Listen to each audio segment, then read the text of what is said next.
Olivia Hart had lived in cul-de-sacs her whole life, the kind of quiet suburban streets where drama happened on TV, not on your front lawn. So when she yanked open her back door at nearly midnight and found a man standing in her yard, every nerve in her body went tight. The motion light carved him out of the darkness. Faded work jacket, janitor badge clipped crooked, a mop handle still strapped to his backpack like he'd forgotten to put it down. "What are you doing in my yard?" she demanded, heart pounding. The man lifted his hands, palms open. "Ms. Hart, my name's Daniel. I clean your office building. I'm not here to scare you." "Then why are you here?" He didn't answer her question. Instead, his eyes moved past her shoulder, toward the shadowy stretch of fence and the swaying line of hedges at the back of her property. "To stop what's coming," Daniel said quietly. Then he pointed behind her, just as something shifted in the dark. "Before we start, tell us in the comments, where are you watching from?" Olivia didn't turn around at first. "There's no one there," she said, still facing the kitchen, fingers white on the doorframe. Across the lawn, the man in the faded work jacket stayed where he was, hands visible at his sides, janitor badge catching the light as it swung on his chest. "Ms. Hart, my name's Daniel Cole," he said quietly. "I clean your office building on 3rd. I'm not here to hurt you." "You're in my yard close to midnight," she snapped. "That's pretty high on the list of ways to get arrested. Why are you here?" Daniel's eyes moved past her shoulder toward the hedge line. Under the rustle of leaves, Olivia heard it too now. A faint scrape, metal against wood, right by the fence. "To stop what's coming," he said. "Please step inside, lock the door, and call the police." "You've been watching my house?" she demanded. "I've been watching a car," he replied. "Silver sedan, tinted windows, no front plate. It's waited outside your building all week. Same car tailed you out of the garage tonight. I cut through side streets to beat it here." Her heartbeat stumbled. She had noticed a dark car in her mirror twice this week and told herself she was being dramatic. "Why would you do that for me?" Olivia asked. "You hand me coffee when the machine eats my card," Daniel said simply. "You hold the elevator when I'm pushing a cart. That makes you the only person on your floor who looks at me like I exist." The scrape at the fence came again. A tiny orange dot glowed between 2 hedges, a cigarette tip hanging at head height. It burned, hovered, then dropped. The ember smeared out on the ground, crushed under a shoe. A darker shape pulled away from the fence line. Olivia's breath caught. The figure was just outlined in hood, tall and close, absolutely still. "Hey," Daniel called, voice sharp now. "We already called the cops. They're on their way. You should go." The shadow froze for one long second, then slipped through the broken panel in the fence and disappeared toward the alley behind the houses. An engine coughed to life on the next street over. "Get inside," Daniel said. "Now, Ms. Hart." This time she stepped back, slammed the door, twisted the deadbolt. She stayed by the thin window beside it, heart hammering, watching him through the glass. Daniel stood in the middle of her yard, shoulders squared, gaze pinned on the fence. The porch light carved him out of the dark, making him look smaller than she'd expected, and somehow more solid. "He could come back," she whispered. "He will," Daniel answered, not looking away. "Guys like that don't scare easy." "We change the rules so you're harder to reach," he added. "We," she echoed, latching onto the word. "I've dealt with this kind of thing before," he said. "My ex had a boyfriend who liked to circle our street at night." Headlights swept across the end of the cul-de-sac. A silver sedan rolled slowly past the opening, windows black, headlights dimmed. It didn't turn in. It just coasted by. "That's him," Daniel murmured. The sedan drifted to the stop sign, paused too long, then turned. Moments later, it crawled back, this time easing all the way down her street until it stopped just short of her driveway, engine idling. Cold slid through Olivia's thoughts. "I'll call the police," she said.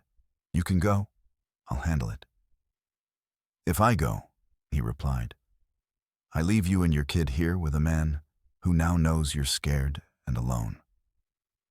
"How do you know I have a kid?" Daniel nodded toward the kitchen window behind her, where crayon rockets and a crooked stick figure family were taped to the glass. "Anyone standing in that alley can see bedtime," he said softly. "See which room the nightlight is in." The silver sedan's brake lights flared red, but it didn't pull away. "Okay," she whispered, more to herself than him. "What do we do now?" Daniel took one step closer to the porch, still outside the circle of yellow light. "Now you wake your son, pack a bag, and get ready to leave," he said. "Because that car isn't joyriding, and I didn't come here alone." Even as Olivia stared at him, a second engine turned into the cul-de-sac behind the silver sedan. Louder, heavier, rolling straight toward her quiet little house. Blue headlights swung across Olivia's kitchen ceiling, heavier and lower than the sedan's growl. Out in the yard, Daniel stayed where he was as a black SUV rolled in behind the silver car and stopped inches from its bumper, boxing it at the mouth of the cul-de-sac. Two men climbed out, broad-shouldered in jeans and jackets, earpieces coiled at their collars. One headed straight for the sedan's window and knocked hard. The other planted himself where he could see both cars and Olivia's porch. "Are those cops?" she whispered through the crack in the door. "Off duty," Daniel said softly. "Private security now. We used to work together." Her janitor had backup. That thought landed almost as hard as the SUV's lights. The guard by the street raised his voice just enough to carry. "Ma'am, name's Grant. Can you step into the light so I know you're okay?"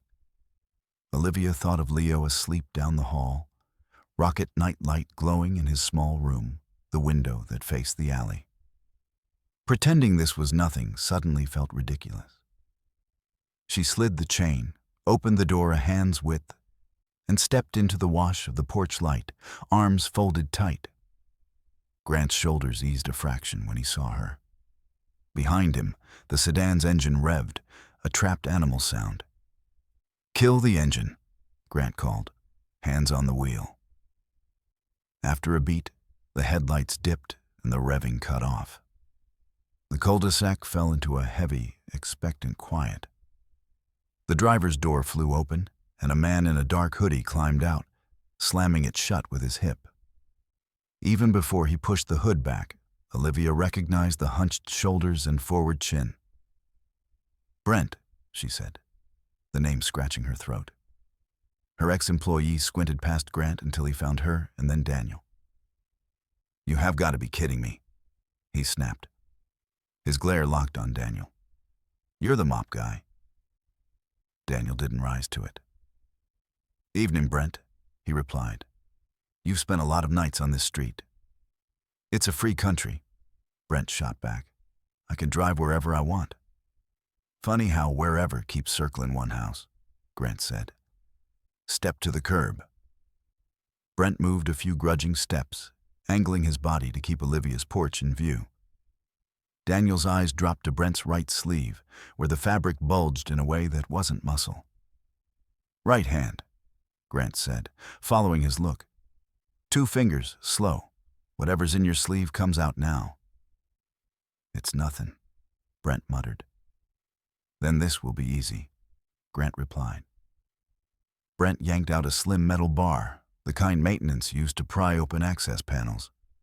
He held it too tight to be innocent.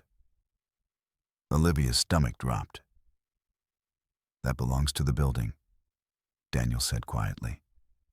You lifted it off the maintenance cart last week. Brent barked a high, frayed laugh. Do you people inventory every rag you push? I watch patterns, Daniel said. Like which guys stare at the camera domes more than the floor. At the end of the street, faint blue and red lights flickered into view and grew brighter. Grant didn't look away from Brent. Here's what's happening, he said. Officers are going to hear about your midnight tours and that tool, and Miss Hart is finally going to see some footage she should have seen months ago. Brent's bravado slipped. Footage, he repeated, eyes narrowing. Olivia's grip tightened on the doorframe. What footage? She asked, looking to Daniel. He met her gaze, steady and tired. The nights you weren't the only one he followed, Daniel said, and the night he got halfway over somebody else's fence before a patrol unit spooked him off. Why hasn't anyone told me this? She demanded. Because in your company, janitors don't sit in security briefings, Daniel replied. Emails get softened before they hit your floor. Complaints die quietly, but the cameras don't forget. The patrol car rolled into the cul-de-sac, washing the houses blue and red.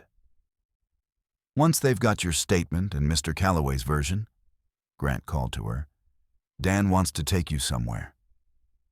Where? Olivia asked. Your building, Daniel said.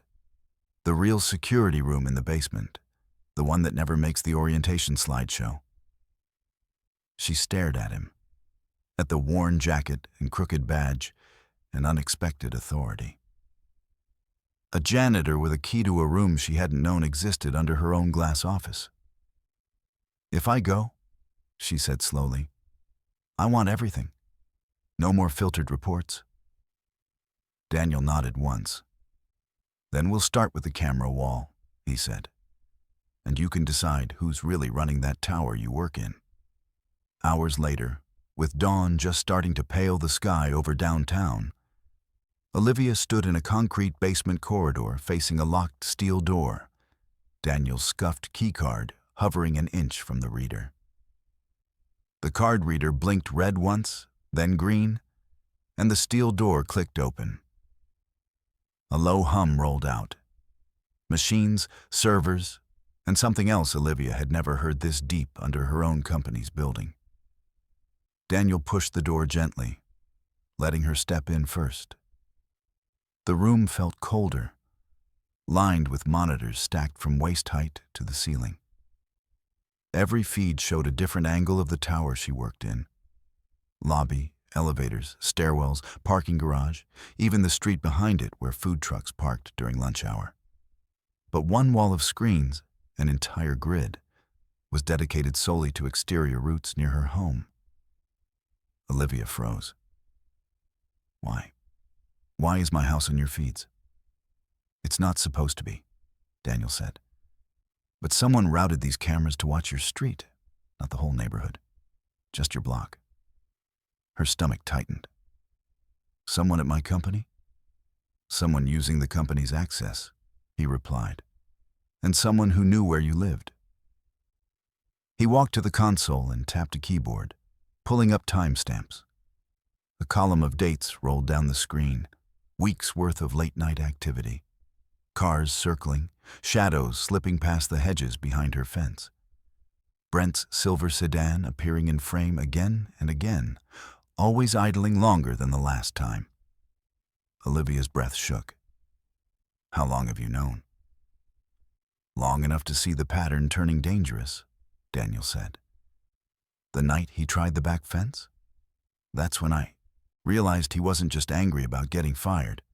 He was waiting for a chance to corner you. Her pulse pounded in her ears. Why didn't security tell me any of this? Daniel turned, leaning one hand on the console. Because Brent wasn't acting alone. She blinked. What? He clicked another feed, this one from a storage room outside the executive wing. In the grainy footage, Brent handed a flash drive to someone wearing a tailored suit. She stepped closer. That's Morgan, my deputy head of operations. Daniel nodded grimly. He's been helping Brent stay invisible in your system, wiping reports, rewriting timestamps, even rerouting the camera feeds to hide how often Brent visited your street. Olivia stared at the image, her world snapping into sharp, cold focus. Why on earth would Morgan help him? Because if you were scared enough, Daniel said, you'd resign, and the board would need to appoint someone new. Her jaw tightened, and he was next in line. Daniel pointed to another timestamp, an email record Morgan had accessed. Your promotion hearing, your contract renewal, your salary revision. He's been trying to edge you out for months. The final piece slid into place. Brent's resentment, Morgan's ambition, the silent, circling car, the broken fence panel. It all connected like a wire pulled tight. Olivia pressed her palm to the console, steadying herself. I need to bring this to the board. You will, Daniel said softly, but not alone. He tapped a control, and the monitors changed again, this time showing the SUV driver, Grant, standing outside a glass-walled conference room upstairs. 2 more guards waited with him, a thick folder on the table behind them. Everything's ready? Daniel said. The board meets in 10 minutes. Olivia exhaled slowly. Fear drained out of her, replaced by something steadier, sharper. Morgan's not expecting me to walk in. No, Daniel replied. He thinks he scared you out of the building. She squared her shoulders. Let's disappoint him. Upstairs, the boardroom lights were bright and cold. Morgan sat confidently near the head of the table, until he saw Olivia stride in beside Daniel and Grant. His face drained color. Olivia, he stammered. You're early. No, she said, voice calm and cutting. I'm right on time. Grant set the folder on the table, sliding it toward the chairwoman. Ma'am, this is evidence of coordinated misconduct, security violations, and targeted harassment toward Miss Hart. Morgan shot to his feet. This is ridiculous. She's twisting. Daniel spoke quietly, but the room fell silent. Play the footage. When the screens lowered and Brent's midnight visits filled the boardroom wall, no one spoke. Not until the chairwoman closed the folder and looked up at Morgan. Remove your badge. You're done. Morgan sagged into his chair, defeated. Olivia turned to Daniel, warmth breaking through the adrenaline. Thank you, she murmured. He shook his head. Just return the kindness you showed me. She smiled, small, real, grateful. As they stepped out of the boardroom and the sun spilled through the high windows, Olivia felt something she hadn't felt in weeks. Safe. And Daniel, walking quietly beside her, finally looked like what he truly was. Not a janitor, a guardian she never saw coming.